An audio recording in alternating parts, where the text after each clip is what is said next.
encuentro mi lugar.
Aplauso. Está buenísimo ese aplauso para esta alabanza hermosa, adoradores. Ahora un fuerte aplauso para el Señor. Eso. ¡Al Santo Santo! Damos la bienvenida a quienes se conectan por las redes. Bendiciones, mi hermano. Ponga atención, esta palabra es para usted. Dele un abrazo a su hermano que está a su lado.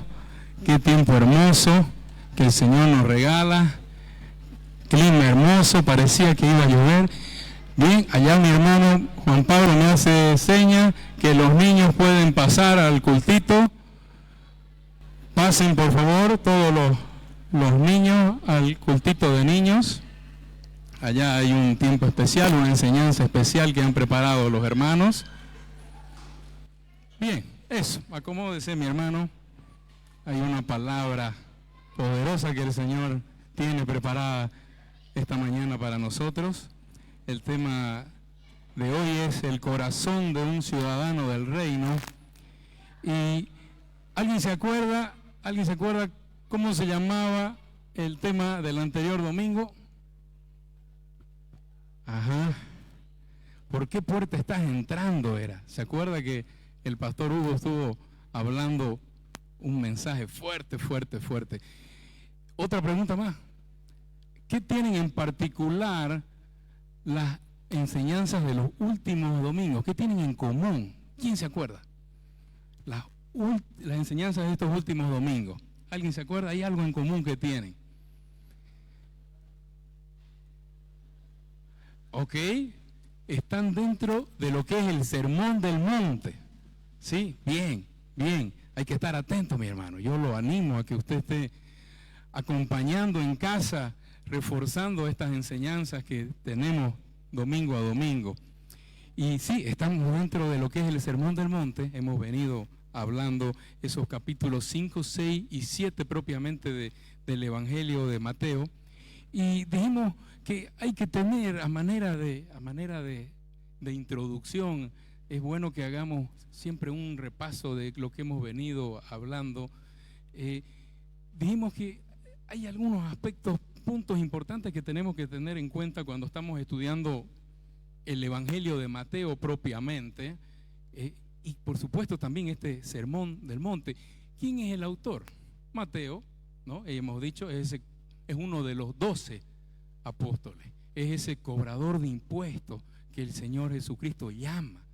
Y hemos ido viendo de que ¿a quién fue escrito en ese momento? ¿Cuál es la audiencia? Está dirigido a los judíos, al pueblo judío, que representa el hombre religioso, dijimos. Entonces ya vamos a ver eso. Todos estos temas son importantes. El tema principal es el reino de Dios, el reino de los cielos. Mateo lo llama el reino de los cielos. En los otros evangelios dice el reino de Dios. Está hablando del mismo tema. En este evangelio de Mateo se repite más de 30 veces la frase el reino de los cielos. Entonces está claro de cuál es el tema principal. Y dijimos que Mateo inicia el capítulo 1 con la genealogía de nuestro Señor Jesús, mostrando que viene del linaje de David, rey David. Entonces, ya desde el primer verso, desde el capítulo 1, Mateo está presentando a nuestro Señor Jesucristo como el Rey prometido en el Antiguo Testamento. ¿Okay? Y estamos hablando del reino de los cielos. Fíjense cómo todo está engranado, todo es parte de este plan perfecto. Entonces, la justicia del reino es un tema inherente, es clave, es parte de todo esto que estamos hablando. Ya hablamos un poco de eso hace 2 domingos atrás, y hoy vamos a hablar un poco más, porque la verdad que en esto que vamos estudiando la palabra y en todo proceso de aprendizaje, tenemos que dividir por porciones, ¿no? Los que han estado en la universidad, los que están en el colegio, y siempre estamos en un proceso de aprendizaje. Y tenemos que hacer para ese proceso de aprendizaje ir dividiendo por porciones para que podamos realmente entenderlo. No podemos aprenderlo todo de una, ¿no ve? Sin embargo, es importante que vamos tomando en cuenta, repasando y dando una mirada a todo el contexto en general. Hay que tener cuidado de cuando uno va introduciéndose, sumergiéndose, no perder de vista el contexto. Eso es importantísimo en todo proceso de aprendizaje. Y hay algo fundamental cuando estamos hablando de la palabra del Señor, porque sacar un texto de contexto es peligroso. No se puede, todo es parte del plan, porque así es donde comienzan las doctrinas falsas, las sectas falsas. Entonces es importante que estamos escudriñando, pero al mismo tiempo deténgase y mire cómo está el panorama completo. Por eso siempre hay que orar cada enseñanza, cada vez que leemos la Biblia, para que el Espíritu Santo nos esté dando ese discernimiento, esa sabiduría, para entender esa palabra que el Señor tiene preparada para nosotros. Y yo quiero hacer a manera de un pequeño paréntesis. En los miércoles que tenemos reuniones de Ministerio de Hombres y Ministerio de Mujeres también, siempre aprovecho para hacer la invitación, si usted puede, venga, mi hermano querido. Venimos avanzando este tema de las disciplinas de un hombre piadoso, de un hijo de Dios, y es lo que significa de estar entrenando, ¿no? Estar desarrollando esos hábitos espirituales. ¿Ok? Aquí mi hermano viene de correr una maratón, qué increíble, tremendo. Y justamente venimos dando los miércoles en todo esto que son las disciplinas, ejemplo de lo que es el entrenamiento físico. Y similar hay que hacer en el entrenamiento espiritual. La lectura de la palabra, la oración, congregarnos, obediencia, esas disciplinas espirituales que un hijo de Dios tiene que desarrollarla como medio de relacionarse con nuestro Creador y con su cuerpo. Pero ¿y a qué quiero llegar? ¿Cómo va relacionado con lo que venimos hablando? Porque en ese perseverar, en ese día a día, en ese entrenamiento, en ese afán de desarrollar estas disciplinas espirituales, hay que tener muchísimo cuidado de no caer en la religiosidad. Mi hermano, muchísimo cuidado. Hay que entrenarse, hay que esforzarse, día a día establecer un horario de oración, de lectura de la palabra, estar en comunión. Pero no es ese el fin. El fin es relacionarnos con el Señor. No pierda de vista, porque justamente eso es uno de los aspectos principales que tiene este sermón del monte, este evangelio de Mateo, de decir, no es por obras. La salvación no es por obra, como los religiosos, como los escribas y fariseos estaban enseñando. Entonces nosotros, los cristianos, los hijos de Dios, tenemos que tener cuidado con caer en la religiosidad. ¿Se da cuenta que hay tanto por hablar? Ok, bueno, entonces, ¿qué es lo que hemos venido hablando en este sermón del monte? Hablamos de que capítulo 5, dijimos, versos 1 al 12, como estaba acordándose mi hermano, los primeros 12 versículos del capítulo 5, ya dijimos, está el tema principal del reino de los cielos. Jesucristo es presentado como el rey prometido en el Antiguo Testamento. Llega el capítulo 5 y el rey va a dar su discurso, por así decirlo. Ese es el sermón del monte. El rey habla y empieza en el capítulo 5, los primeros 12 versos, hablando de lo que es las características de un ciudadano de ese reino de los cielos.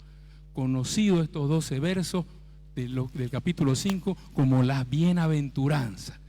Entonces, y dijimos algo, en estos primeros 12 versos se repite 9 veces la palabra bienaventurado, que felices, dichosos, gozosos. ¿Cómo ser felices? ¿Cómo encontrar esa salvación? Dijimos, la primera bienaventuranza es clave. Dichosos los pobres en espíritu, que significa reconocer nuestra miseria espiritual, que no tenemos nada para llegar al Señor y para entrar al reino. No es nuestras obras. Solo aquellos que reconocen que están en una bancarrota espiritual pueden entender que necesitamos un Salvador para poder entrar al reino de los cielos. Hablamos después en los capítulos 3, en los versos 13 al 16, después que vimos esas bienaventuranzas, esas características del ciudadano del reino. ¿Cómo termina? ¿Cuál es la última bienaventuranza? ¿Se acuerda? Es una promesa fuerte, que vamos a ser perseguidos. Entonces, alguien podría decir, hay que escondernos, tenemos que escondernos porque los cristianos nos van a perseguir, nos van a insultar, nos van a hablar más, nos van a estigmatizar. Pero en los versos 13 al 16, este capítulo 5 de Mateo dice, no. Un hijo de Dios, un ciudadano del reino de los cielos, debe ser sal y luz. La sal que frena la corrupción y la luz que ilumina la verdad. Entonces dijimos, un verdadero creyente no oculta su fe, sino que la vive de manera visible. Pero también advertimos, cuidado con eso de manera visible. No buscamos protagonismo, porque también eso es parte de la religiosidad y es parte de lo que termina haciendo tanto daño en las iglesias. No es que tienen que venir conmigo, no, yo, a mi pequeña familia, a mi ministerio. No, eso no es lo que enseña la palabra del Señor.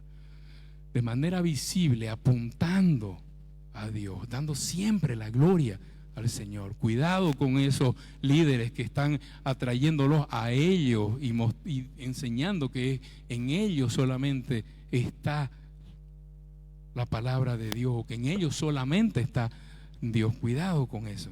Entonces, un hijo de Dios, un ciudadano del reino, no se contamina, pero tampoco se aísla. Hay que encontrar ese equilibrio que lo estuvimos viendo.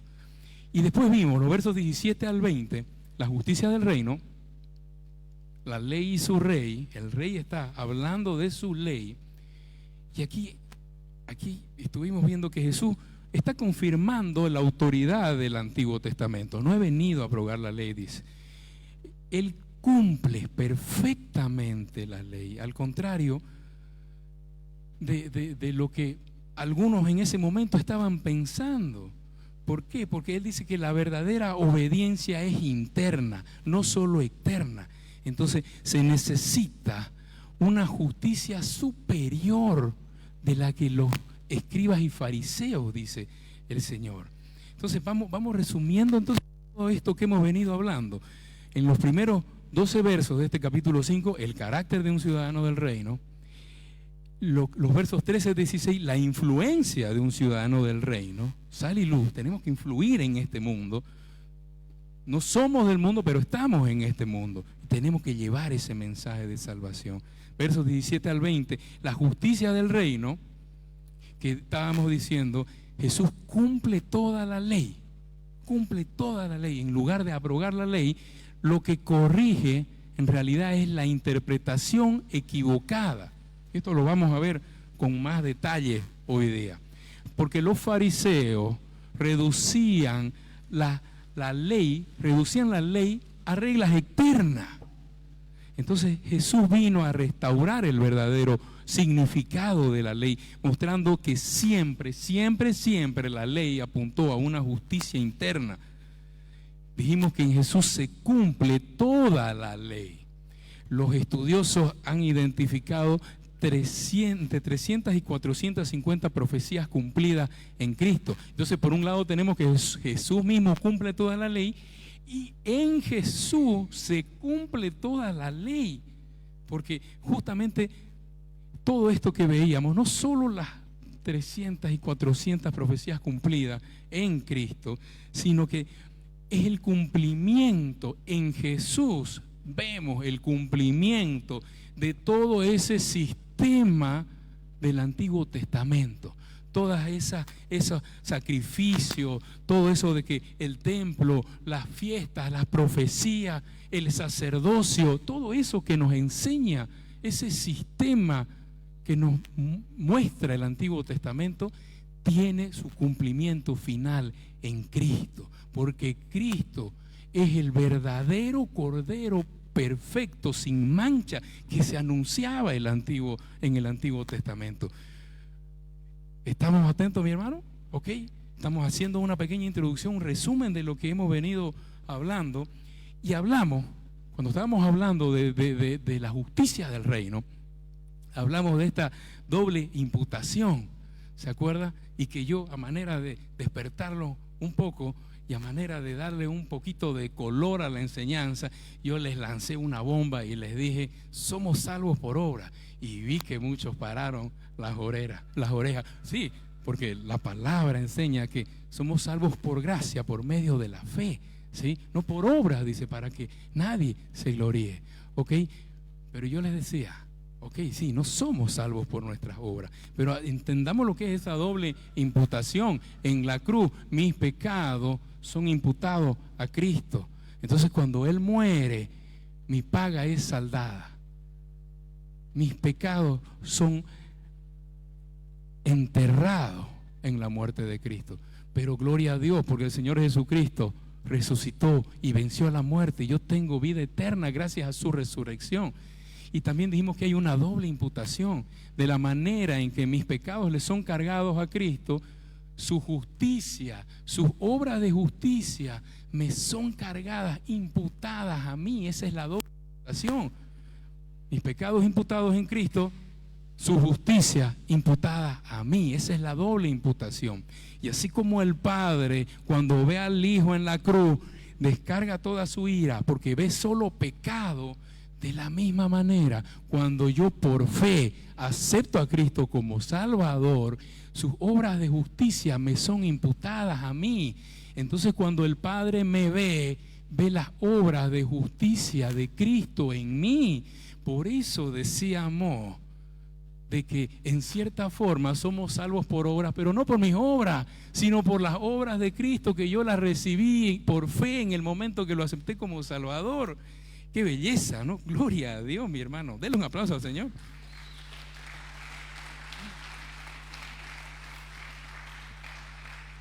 Bien, ahora sí, vamos entrando en materia, porque ahora vamos a terminar este capítulo 5 y vamos a sellar esta enseñanza de lo que es este Sermón del Monte.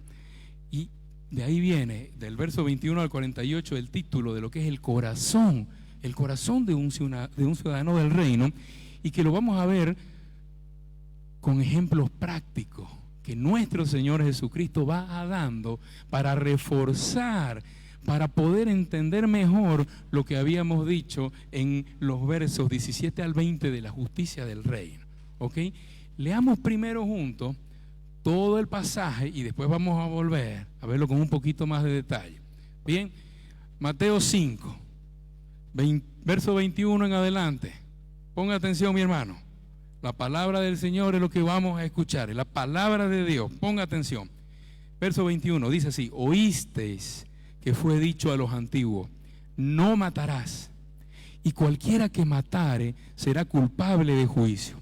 Pero yo os digo que cualquiera que se enoje contra su hermano será culpable de juicio, y cualquiera que diga necio a su hermano será culpable ante el concilio, y cualquiera que le diga fatuo quedará expuesto al infierno de fuego.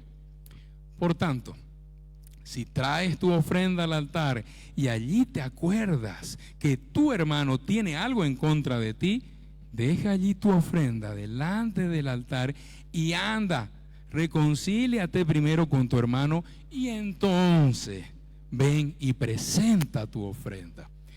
Ponte de acuerdo con tu adversario pronto, entre tanto que estás con él en el camino. No sea que el adversario te entregue al juez y el juez al alguacil y seas echado en la cárcel. De cierto te digo que no saldrás de allí hasta que pagues el último cuadrante. Oíste que fue dicho, no cometerás adulterio, pero yo os digo que cualquiera que mira a una mujer para codiciarla, ya adulteró con ella en su corazón. Por tanto, si tu ojo derecho te es ocasión de caer, sácalo y échalo de ti, pues mejor te es que se pierda uno de tus miembros y no que todo tu cuerpo sea echado al infierno. Y si tu mano derecha te es ocasión de caer, córtala y échala de ti, pues mejor te es que se pierda uno de tus miembros y no todo tu cuerpo sea echado al infierno. También fue dicho, fíjense que está dando varios ejemplos, cualquiera que repudia a su mujer, dele carta de divorcio. Pero yo os digo que el que repudia a su mujer, a no ser por causa de fornicación, hace que ella adultere, y el que se casa con la repudiada comete adulterio. Además, habéis oído que fue dicho a los antiguos, no perjurarás, sino cumplirás al Señor tu juramento. Pero yo os digo, no juréis en ninguna manera, ni por el cielo, porque es el trono de Dios, ni por la tierra, porque es el estrado de tu pie, ni por Jerusalén, porque es la ciudad del gran rey, ni por tu cabeza jurarás, porque no puedes hacer blanco o negro un solo cabello. Pero sea vuestro hablar sí, sí, no, no, porque lo que es más de esto, del mal procede. Oíste que fue dicho, ojo por ojo y diente por diente. Pero yo os digo, resistáis al que es malo. Antes, a cualquiera que te hiere en la mejilla derecha, vuélvele también a la otra. Y al que quiera ponerte a pleito y quitarte la túnica, déjale también la capa. Y a cualquiera que te obligue a llevar carga por 1 milla, ve con él 2. Al que te pida, dale. Y al que quiera tomar de ti prestado, no se lo rehuses. Y aquí viene la última. Acaba con todo. Oíste que fue dicho, amarás a tu prójimo y aborrecerás a tu enemigo. Pero yo os digo, amad a vuestros enemigos, bendecid a los que os maldicen, haced bien a los que os aborrecen y orad por los que os ultrajan y os persiguen, para que seáis hijos de vuestro Padre que está en los cielos, que hace salir su sol sobre malos y buenos, y que hace llover sobre justos e injustos. Porque si amáis a los que os aman, ¿qué recompensa tendréis? ¿No hacen también lo mismo los publicanos? Y si saludáis a vuestros hermanos solamente, ¿qué hacéis de más? ¿No hacen también así los gentiles? Sed pues vosotros perfectos, porque vuestro Padre está en los cielos, es perfecto. Ok, antes de analizar verso a verso con detalle, vale la pena mirar algunos aspectos, porque son varias situaciones que el Señor Jesucristo está hablando, pero todo es parte de una misma enseñanza, lo vamos a ir viendo, y es parte de lo que ya vimos, de esa justicia del reino. Aquí está dando ejemplos específicos, ejemplos prácticos de cómo es realmente esa justicia y cómo los escribas y los fariseos fueron tergiversando esa ley. Hay algo que se repite en todos estos versos, el 21 al 48. No sé si usted lo notó. Oísteis que fue dicho, y también, pero yo os digo. Esto se repite a lo largo de este pasaje. Cada uno se repite 6 veces. Lo vemos como oísteis que fue dicho, también fue dicho, además habéis oído, que quiere decir lo mismo. Y aquí tenemos que hacernos la pregunta, antes de entrar verso a verso. ¿Quién dijo? ¿De quién está hablando Jesucristo que dijo? ¿Oíste que fue dicho? La primera respuesta que uno tiene pareciera obvia y dice, está hablando de Moisés. Es Moisés que está hablando de la ley.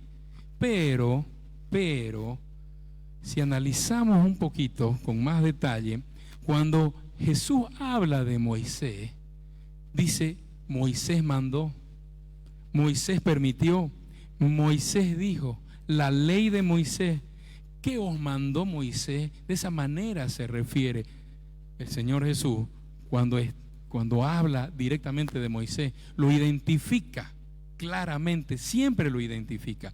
Sin embargo, aquí está diciendo, oísteis que fue dicho. Entonces, no se está refiriendo a Moisés, se está refiriendo a la tradición judía y a la interpretación de la ley que los escribas y fariseos le daban.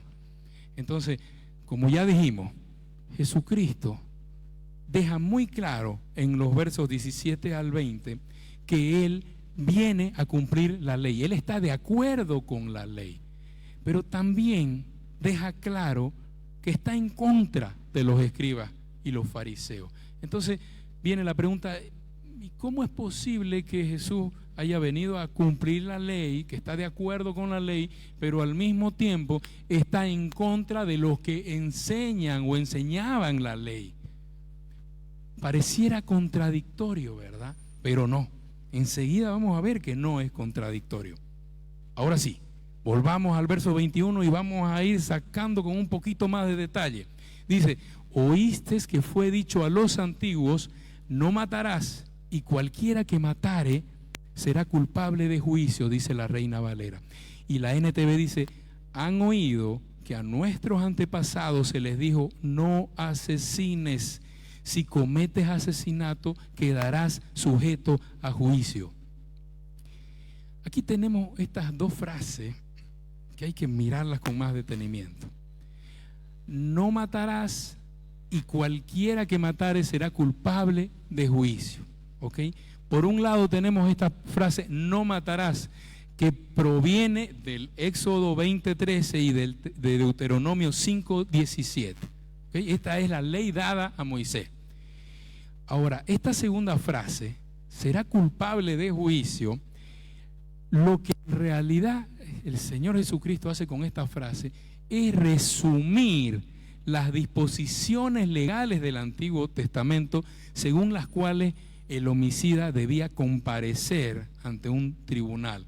Es decir, está resumiendo la aplicación de la ley del Éxodo en Éxodo, por ejemplo, algunos, Éxodo 21. Números 35, 16 al 24, Deuteronomio 19, 11, 13. Esto es cómo se tenía que llevar a cabo el juicio propiamente. ¿Ok? Entonces, ¿qué es lo que sucede? Lo que sucede es que ellos están, veamos lo que dice aquí, en Mateo 22, pero yo os digo, dice, ¿ok? Esto que está pasando, que está diciendo, es que los escribas y fariseos habían reinterpretado la ley. Ellos están sacando de contexto o limitando en todo caso lo que es no matarás. Por eso dice, y vemos por primera vez en este pasaje, oíste que fue dicho, ¿ok? No se refiere a Moisés, se refiere a los escribas y fariseos, se refiere a esa interpretación. Ahora el Señor dice, pero yo os digo, Jesús va a corregir esa interpretación. Ponga atención en la corrección que Jesús hace, porque el sexto mandamiento siempre prohibió mucho más que el homicidio físico.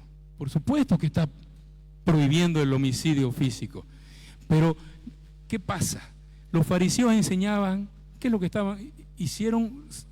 Sacaron todo lo que era la aplicación del juicio y limitaron la enseñanza solo a no matar, ¿ok? Y estamos diciendo es mucho más profundo. Aquí lo que dice el Señor Jesucristo, mientras los fariseos decían, mientras no mates eres justo, pero dice el Señor Jesús, solo con enojarte, solo con el desprecio, solo con el odio en tu corazón, la falta de reconciliación, ya estás incumpliendo la esencia del mandamiento. Porque es el estado interior del corazón lo que ya define si es pecaminoso. En el estado interior de mi corazón es donde está el pecado, no en mi reacción externa, ¿ok? Porque todo asesinato comienza con ira y que Dios juzga la actitud interior del acto exterior, por supuesto que sí, pero todo empieza con la ira. Raka, que es el original griego traducido como necio en la Reina Valera, que acabamos de leerlo, era un insulto equivalente a decir, en algunas culturas usan cabeza hueca o inútil. Aquí sería algo más o menos parecido como decir sonso, opa, upa, acopaibao, ¿no? Y vamos a volver enseguida. Fatuo significa impío, ya expresa un desprecio más profundo, tratando a alguien como moralmente despreciable, ya es culturalmente mucho más agresivo, ¿ok? Pero aquí Jesús no nos está dando una lista de insultos que sí está permitido y los que no están permitidos. No es eso lo que está haciendo, todo lo contrario. Lo que está queriendo decir que incluso aquellos insultos que culturalmente no nos parecen dañinos, incluso eso, porque ¿quién no ha dicho, ay, este opa, digamos, quién no lo ha dicho, no ve? Y no nos parece, digamos, como un insulto que sea mucho más ofensivo. Bueno, aquí está diciendo toda muestra de ofensa es condenada, ¿ok? Entonces, ¿se da cuenta que ninguno de nosotros se salva? ¿Se da cuenta? Cuando hablamos de ese estado interior del corazón, ninguno se salva. Por eso Jesús condena un corazón que menosprecia al prójimo. Sigamos adelante, versos 23 y 24. Dice, por tanto, si traes tu ofrenda al altar y allí te recuerdas que tu hermano tiene algo contra ti, deja allí tu ofrenda delante del altar y anda, reconcíliate primero con tu hermano y entonces ven y presenta tu ofrenda. La NTV dice, por lo tanto, si presentas una ofrenda en el altar del templo y de pronto te recuerdas que alguien tiene algo contra ti, deja la ofrenda allí en el altar, anda y reconcíliate con esa persona. Luego ven y presenta tu ofrenda a Dios. Jesús aquí está dando un ejemplo de una persona que está llegando hasta el altar a dejar una ofrenda, un sacrificio. Entonces nos está mostrando una persona que es religiosa, ¿verdad? Pero lo que está diciendo Jesús es que esos actos de adoración que están bien no pueden reemplazar un corazón obediente. Es decir, al Señor no le agrada únicamente una adoración externa. Si esa persona está con relaciones rotas a causa de su pecado, no sirve de nada esa adoración externa. Se da cuenta que todo es parte de la misma enseñanza. Y un detalle importante, Jesús no está diciendo aquí si tú tienes algo contra tu hermano. Dice, si tu hermano tiene algo contra ti. Es decir, el énfasis está en que yo ofendí a otra persona, soy consciente de que la ofendí, entonces tengo la responsabilidad de ir a buscar esa reconciliación.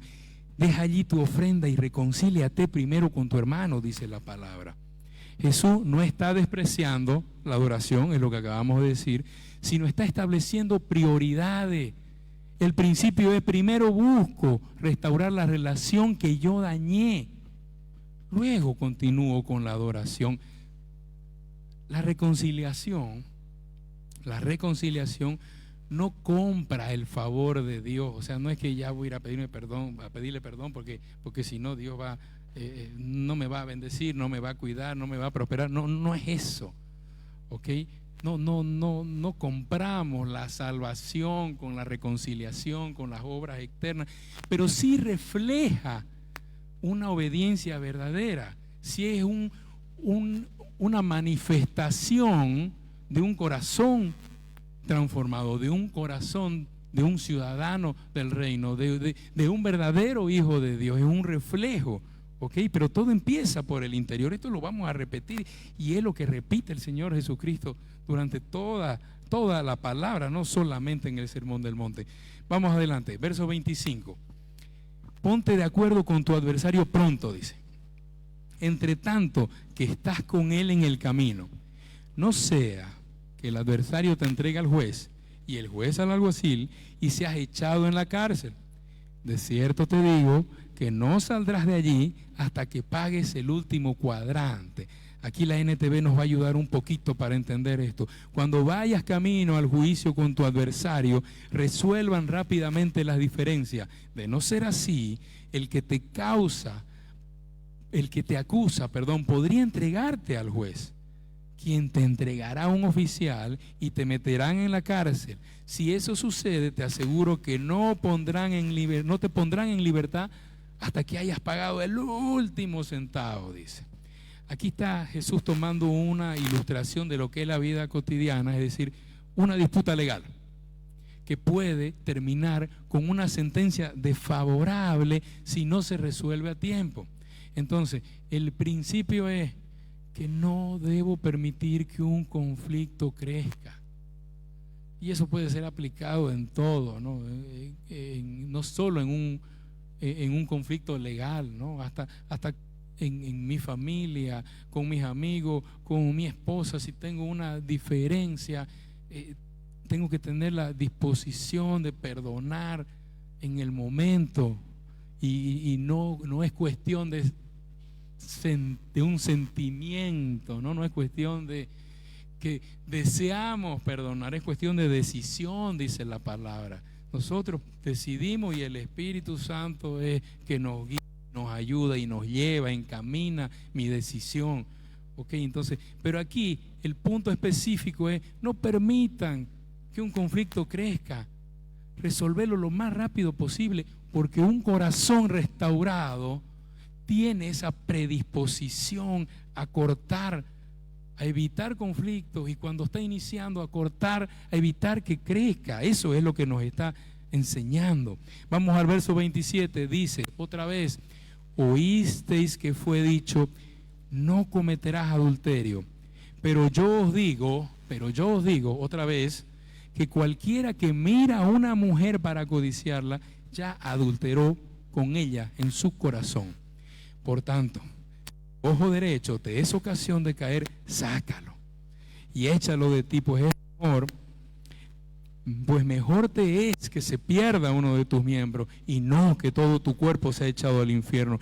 Y si tu mano derecha te es ocasión de caer, córtala y échala de ti, pues mejor te es que se pierda uno de tus miembros y no que todo tu cuerpo sea echado al infierno.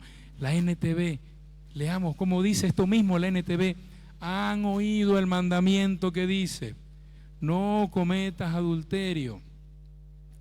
Y el Señor Jesucristo corrige: pero yo digo que el que quiera mirar con pasión sexual a una mujer, ya ha cometido adulterio con ella en el corazón.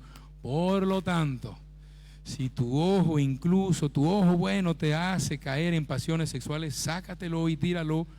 Es preferible que pierdas una parte de tu cuerpo y no que todo tu cuerpo sea arrojado al infierno. Y si tu mano, incluso tu mano más fuerte, te hace pecar, córtala y tírala. Es preferible que pierdas una parte del cuerpo y no que todo tu cuerpo sea arrojado al infierno. Aquí hay tanto por extraer y vamos a tratar de resumirlo un poco.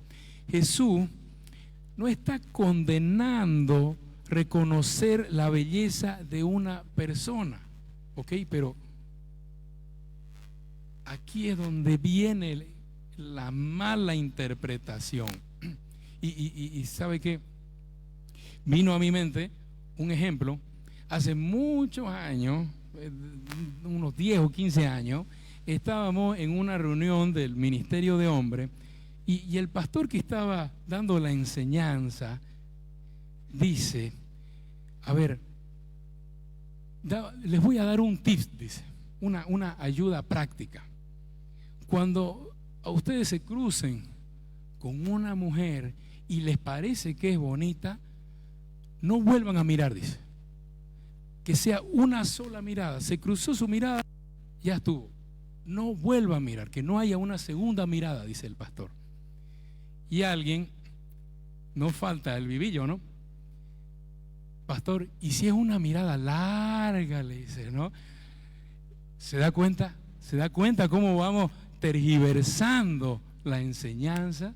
No, aquí estaba dando una ayuda práctica que me pareció buenísima, la ayuda, pero ya está en nuestro estado interior cómo ir, como decimos aquí, echa la ley, echa la trampa, ¿no ve?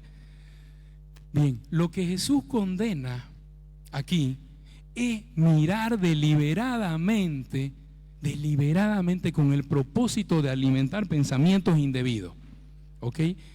El verbo griego indica una mirada continua y voluntaria, justamente lo que este vivillo estaba queriendo buscarle la vuelta, ¿no? al consejo del pastor.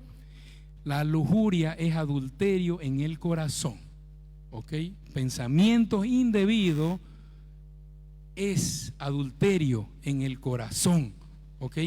Entonces, no permita que llegue a consumarse. Ya el adulterio físico es una consumación de lo que muchas veces en mi mente y en mi corazón ya estuvo, se consumó. Entonces, fíjese, similar al caso anterior, los religiosos limitaron la ley a lo externo. Y todo empieza por esa transformación interna, por ese corazón transformado. Segunda de Corintios 10:5 dice que debemos llevar todo pensamiento cautivo a la obediencia de Dios. A mí me encanta ese pasaje, ¿ok? Me encanta. Enseguida vamos a volver a eso. Sacarse, a ver, en este verso también dice que hay que sacarse el ojo, dice, ¿no? Cortarse la mano derecha. Y esto también es muy mal interpretado, porque no es que el Señor Jesucristo está motivando a la automutilación, ¿ok? Aquí el cuadro es lo que llaman los entendidos, una hipérbole, ¿ok? Es una exageración. Está el Señor Jesucristo tomando una forma gramatical, una forma de expresar una idea, exagerando para darle énfasis, ¿de acuerdo? Entonces el punto es, elimine radicalmente cualquier ocasión que conduzca al pecado. ¿Listo? Si hay algo como, ¿sabe qué? Se me viene a la mente el ejemplo de José, cuando la esposa de Potifar quería tener intimidad con él y al final lo buscaba y él siempre la evitaba y en algún momento cuando ya se le va encima a la mujer, ¿qué hace José? Sale corriendo, mi hermano, y eso es lo que tenemos que hacer. Salga corriendo usted cuando hay una tentación. No trate de, así me dijo una vez un amigo, no, yo soy fuerte, yo puedo estar ahí y no pasa nada, no caigo en pecado. Nada, mi hermano, salga corriendo, evite toda tentación. No hay eso de que yo soy fuerte. Entonces, aquí acaba de dar dos ejemplos nuestro Señor Jesús, muy similares. Los judíos se creían muy buenos porque ellos no mataban a nadie, pero por dentro había odio en ellos. Entonces Jesús ya condena el odio en el corazón. Los judíos se creían muy buenos porque no cometían adulterio, pero sus pensamientos de lujuria nuevamente ya Jesús está condenándolo. Entonces no sirve de nada mis obras si no hay una verdadera transformación en el interior. Vamos al verso 31. También fue dicho, otra vez, fíjese cómo empieza cada ejemplo. También fue dicho, cualquiera que repudie a su mujer, dele carta de divorcio. Pero yo os digo que el que repudia a su mujer, a no ser por causa de fornicación, hace que ella adultere. El que se casa con la repudiada comete adulterio. La NTV dice, han oído la ley que dice, un hombre puede divorciarse de su esposa con solo darle por escrito un aviso de divorcio. Pero yo os digo, dice Jesús, que un hombre se divorcia de su esposa, que se divorcia de su esposa, a menos que ella le haya sido infiel, hace que ella cometa adulterio. Y el que se casa con una mujer divorciada también comete adulterio. ¿Qué quiere decir esto? Los líderes judíos habían rebajado el matrimonio hasta permitir divorcios por motivos insignificantes. Entonces Jesús vuelve al diseño original de Dios en la creación. Esto justo venimos hablando en profundo en la reunión de pequeña familia de matrimonios, que lo invito también todos los viernes. Vuelve al diseño original. El matrimonio es un pacto permanente. Dios aborrece el divorcio porque destruye lo que Él unió. Porque el diseño es que seamos uno solo, una sola carne. La cláusula de excepción por en ella se refiere a inmoralidad sexual grave. ¿Ok? Entonces aquí el problema no era la ley, porque ya hemos dicho, Jesucristo no está en contra de la ley. Él mismo vino a cumplir toda la ley y en Él se cumple toda la ley. Está en contra de las aplicaciones, de la interpretación de los religiosos, de los escribas y fariseos. ¿Y qué fue lo que estos hicieron? Abusaron de una excepción, ¿ok? De una excepción de lo que es la inmoralidad sexual, que constituye una causa legítima para el divorcio. No obliga al divorcio, abre la posibilidad de que el cónyuge inocente decida divorciarse, pero el diseño de Dios para el matrimonio, otra vez, es que seamos una sola carne. Así lo pensó, así lo diseñó el Señor. Entonces, tiene que haber un nacimiento espiritual del hombre y la mujer, estar unidos en el mismo Espíritu de Dios, y ese Espíritu de Dios me va a dar esa sabiduría para amar a mi esposa, para cuidarla, para protegerla. Me va a dar esa fortaleza, me va a guiar en llevar lo que decíamos hace un momento, lo que dice 2 de Corintios, de llevar todo pensamiento cautivo a la obediencia de Dios. Entonces yo voy a cortar esos pensamientos indebidos y nunca voy a llegar al adulterio, porque el Espíritu de Dios me está guiando en cómo cortar desde lo más profundo de mi ser y nunca a llegar al divorcio. Ese es el diseño de Dios. Mientras que estos escribas y estos fariseos los rebajaron tanto, mal utilizaron esa única excepción para dar carta de divorcio como si fuera repartir cartas. ¿Ok? Vamos al verso 33. Además, habéis oído que fue dicho a los antiguos, no perjurarás, sino cumplirás al Señor tus juramentos. Pero yo digo, no juréis en ninguna manera, ni por el cielo, porque es el trono de Dios, ni por la tierra, porque es el estrado de sus pies, ni por Jerusalén, porque es la ciudad del gran rey, ni por tu cabeza jurarás, porque no puedes hacer blanco o negro un solo cabello. Pero sea vuestro hablar sí, sí, no, no, porque lo que es más de esto, del mal procede. ¿Ok? ¿Y qué está queriendo decir? Está queriendo decir que los judíos habían desarrollado, estos religiosos habían desarrollado un complejo sistema, fíjense ustedes, para decidir qué juramentos eran obligatorios y cuáles podían romperse. ¿Ok? O sea, en esencia, lo que ellos estaban permitiendo era que se podía realmente técnicamente engañar sin sentirse culpable. Y Jesús está cortando todo esto. O sea, está eliminando todo esto. Porque un verdadero hijo de Dios no necesita estar jurando para que le crean, pues. ¿No ve? Hay que ser íntegro. Hay que tener ese carácter de estar hablando la verdad y que cuando nosotros hablemos nos crean sin necesidad de estar buscando juramento. Y estos religiosos le buscaron la vuelta, ¿ok? ¿Cómo engaño? ¿Cómo miento y que no me siento culpable? No hay, eso evidencia que no ha habido una verdadera transformación del interior. Entonces, siempre estos religiosos buscando cómo acortar camino. Y ahí es una actitud, fíjense, y eso es lo que los no creyentes ven esto, ven esta actitud y hacen daño y dicen, o sea, estos son unos hipócritas. Ese es el daño que se hace cuando la religiosidad entra en una iglesia, porque por un lado estamos predicando una cosa y después en casa o cuando nadie nos ve estamos haciendo otra cosa. Estamos buscando simplemente cómo calmar nuestra conciencia y no cómo realmente agradar a Dios.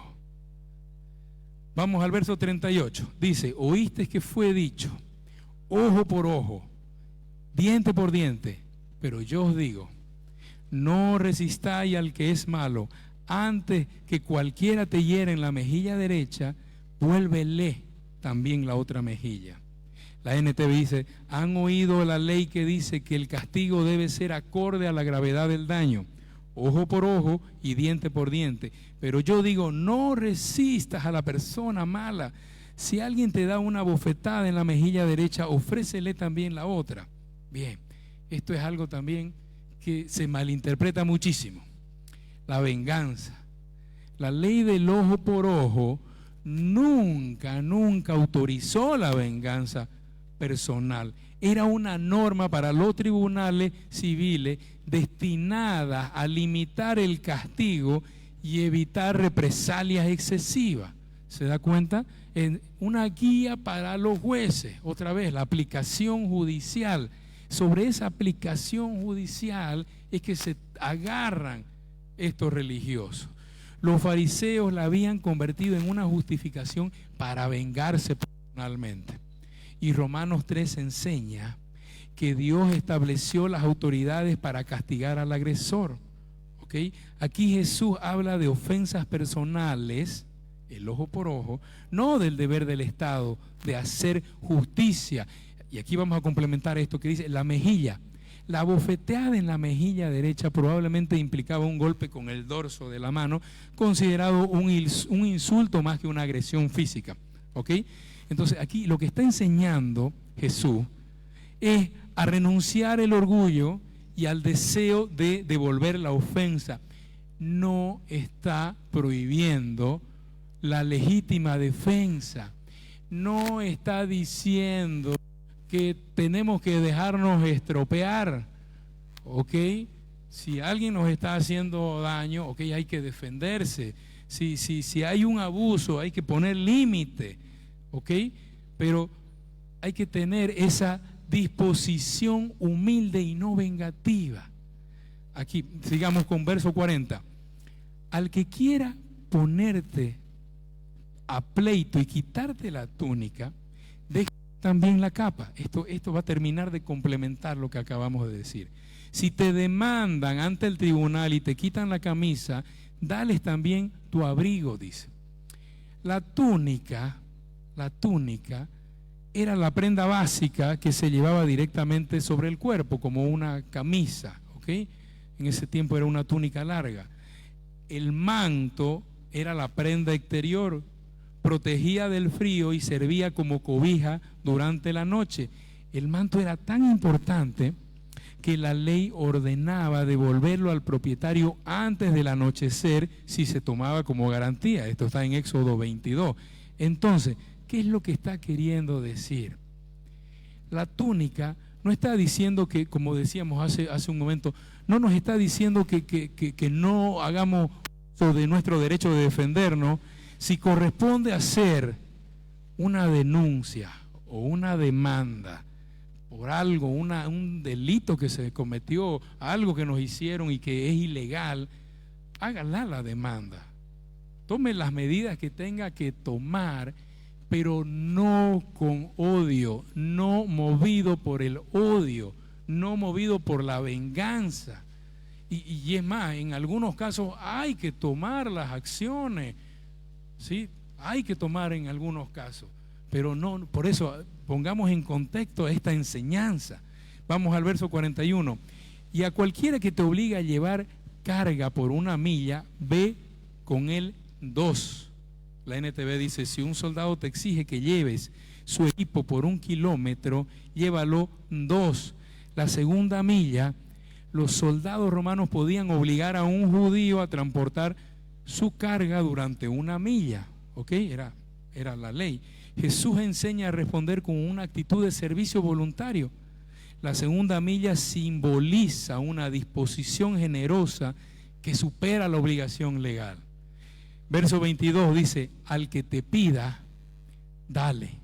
Y al que quiera tomar de ti prestado, no lo rehuses. Dale a los que te pidan y no des la espalda a quienes te pidan prestado. Este dar al que pide, lo que Jesús está diciendo, no está diciendo regalar dinero indiscriminadamente, ¿ok? Porque la Biblia también enseña prudencia y buena administración. No se olvide que somos mayordomos. Entonces, el énfasis está en evitar un corazón egoísta y desarrollar una actitud generosa hacia las necesidades reales de los demás. Siempre le digo a mis hijos, pasarle la tarea hecha a un compañero no es hacerle el bien, ¿ok? O sea, para que lo copie y la haga, digamos, ¿no? Eso no se le está ayudando, ¿no? O sea, si él tiene tiempo que le enseñe para que él la haga. Le hago un mal si estoy siempre dándoselo hecho, porque él no va a estudiar, no va a aprender, ¿se da cuenta? Entonces, eso, de la misma manera, yo tengo que ayudar en forma general, ya viéndolo de forma general. Tengo que ayudar a alguien que tiene una verdadera necesidad. Pero prestar a alguien que no administra bien su dinero, le puedo estar haciendo yo un mal. ¿Se da cuenta? Y yo estoy siendo imprudente porque estoy dándole a alguien que hace un mal uso cuando podría ayudar a alguien que de verdad necesita. Entonces ese es el punto. Verso 43, oísteis que fue dicho, amarás a tu prójimo y aborrecerás a tu enemigo. Pero yo os digo, amad a vuestros enemigos, bendecid a los que os maldicen, haced bien a los que os aborrecen y orad por los que os ultrajan y os persiguen, para que seáis hijos de vuestro Padre que está en los cielos, que hace salir su sol sobre malos y buenos, y que hace llover sobre justos e injustos. Porque si amas a los que os aman, ¿qué recompensa tendréis? ¿No hacen también lo mismo los publicanos? Y si saludáis a vuestros hermanos solamente, ¿qué hacéis de más? ¿No hacen también así los gentiles?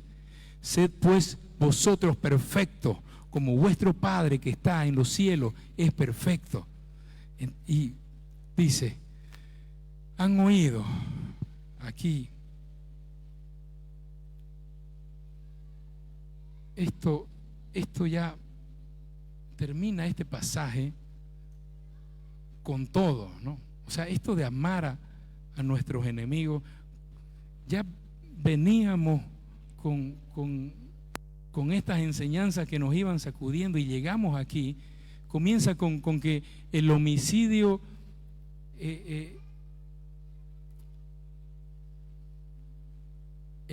físico es pecado y que en realidad es nuestra predisposición, nuestro odio, lo que en realidad es no solo el homicidio físico. Entonces, si el odio es el problema, ¿cuál es la solución?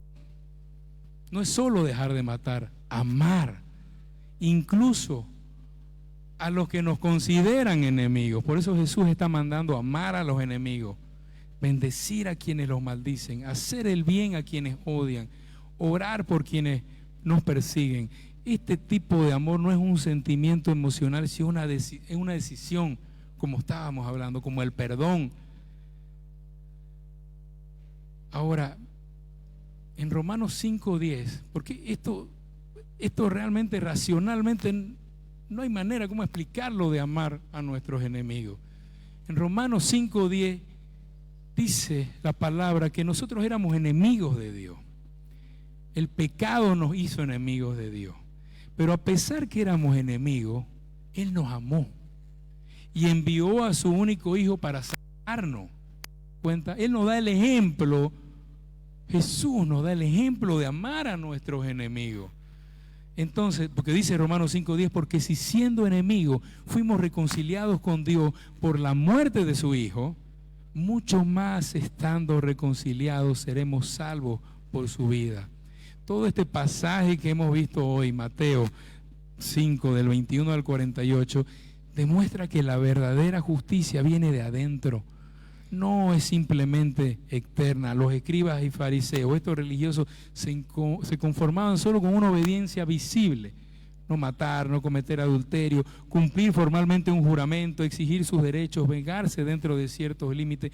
Y Jesús revela que Dios siempre ha buscado algo mucho más profundo, un corazón libre de odio, pureza en los pensamientos, fidelidad en el matrimonio, integridad absoluta en las palabras, disposición al perdón en lugar de la venganza, generosidad hacia los demás. Y escuche bien lo que le voy a decir, porque todo este pasaje que hemos leído, toda esta enseñanza, que son enseñanzas prácticas, ejemplos prácticos que está dando nuestro Señor Jesucristo para decir que la justicia del reino es mucho más que esta justicia que enseñaban los religiosos. No es un método para ganar la salvación. Nos está diciendo, dice, para entrar al reino de los cielos tienen que tener una justicia superior a que los escribas y los fariseos. Entonces, es describir, lo que hace este pasaje es describir el carácter de quienes ya pertenecen al reino de Dios. No nos está diciendo un método para conseguir la salvación. La verdadera justicia del reino nace de un corazón transformado, un corazón de un ciudadano del reino, un corazón de un hijo, de un verdadero hijo de Dios. El odio es la raíz del homicidio, la lujuria es la raíz del adulterio. La fidelidad honra el pacto matrimonial. La integridad hace innecesario los juramentos. La gracia reemplaza la venganza. El amor perfecto alcanza incluso a los enemigos. El judío religioso, cuando estaba escuchando a nuestro Señor Jesucristo dar este sermón del monte, seguramente ha pensado de esta manera, ¿no? Ya en el verso 20, Jesús dice que para entrar al reino de los cielos hay que tener una justicia superior sobre estos escribas y fariseos. Él ya los había sacudido aquí. Es como que nos digan ahora que tenemos que ser mejores que cualquiera de los teólogos reconocidos, ¿no? Y usted dice, imposible, ¿cómo vamos a hacer nosotros tener mejores actitudes que ellos? Imposible, va a decir. Ahora, Jesús da esos ejemplos concretos. No es solo no matar. No tenés que enojarte con tu hermano. No es solo adulterar. No tenés que tener malos pensamientos. Y termina este pasaje diciendo, si te ofenden, ofrece la otra mejilla. Tenés que amar a tus enemigos. ¿Quién puede cumplir eso? Usted me va a decir, Sergio, ¿quién? ¿Quién hace eso? Y la verdad es que nadie lo puede hacer. Nadie lo puede hacer con sus propias fuerzas. Por eso es que necesitamos primero, para ser salvos, la justicia de Cristo. Solo con Cristo podemos recibir esa justicia, porque nadie puede hacerlo con sus propias fuerzas. Como decíamos, esta primera bienaventuranza, tenemos que ser ese pobre de espíritu reconocer nuestra miseria espiritual. Reconocer nuestra miseria espiritual, entender que necesitamos un Salvador, para que usted reciba a Cristo como Salvador. Póngase de pie, mi hermano. Esto ha sido fuertísimo, nos hemos prolongado un poco. Este sermón del monte lo que nos enseña es que solo la justicia de Cristo nos puede hacer salvos. Necesitamos aceptar a Cristo como Salvador. Y yo quiero hacer algo que hemos hecho muchas veces, pero vamos a hacer una oración. Si hay alguien que no ha recibido a Cristo, acompáñeme con esta oración. Padre amado, hoy he recibido esta revelación por medio de tu palabra, que mis obras no me hacen salvo, Señor, que no hay manera que yo pueda entrar en ese reino de los cielos, Señor, con mis obras. Reconozco mis pecados, Señor. Me arrepiento de mis pecados, Señor. Y te pido, Señor, que sea usted mi Salvador. Yo te acepto como Salvador. Yo te acepto como Salvador, Señor. Porque ese sacrificio que hiciste en la cruz, entiendo que ese sacrificio perfecto, que tu sangre que fluyó, limpió mis pecados. Y yo te acepto como Salvador. Amén. Amén. Yo quiero hacer otra oración. Denle un aplauso al Señor. Si usted hizo esa oración de fe, usted acaba de recibir al Señor Jesucristo. Quiero hacer una oración para quienes ya han recibido a Cristo y que este mensaje, este sermón del monte, nos dice de que un verdadero hijo de Dios no busca la obediencia para ser salvo, sino que ya es salvo y simplemente busca agradar a Dios. Padre amado, gracias. Gracias por esta enseñanza que nos ha confrontado y nos hace ver que tenemos que tener cuidado de esa religiosidad, Señor. Que no son las obras que nos hacen merecedores de tu salvación, sino es tu gracia, Señor, que por fe hemos recibido tu salvación, mi Dios. Y pedimos que ese Espíritu Santo que ha nacido en nosotros nos guíe para poder cumplir verdaderamente tu ley, Señor. Sea usted guiándonos, transformándonos cada día, acercándonos a tu palabra, renovando nuestro entendimiento, llevando ese mensaje de salvación a quienes no te conocen, Señor. Te lo pedimos en nombre de tu Hijo Jesús. Amén y amén y amén. Nos despedimos de las redes. Bendiciones, mi hermano. Si es de bendición este mensaje, compártalo. Dios te bendiga.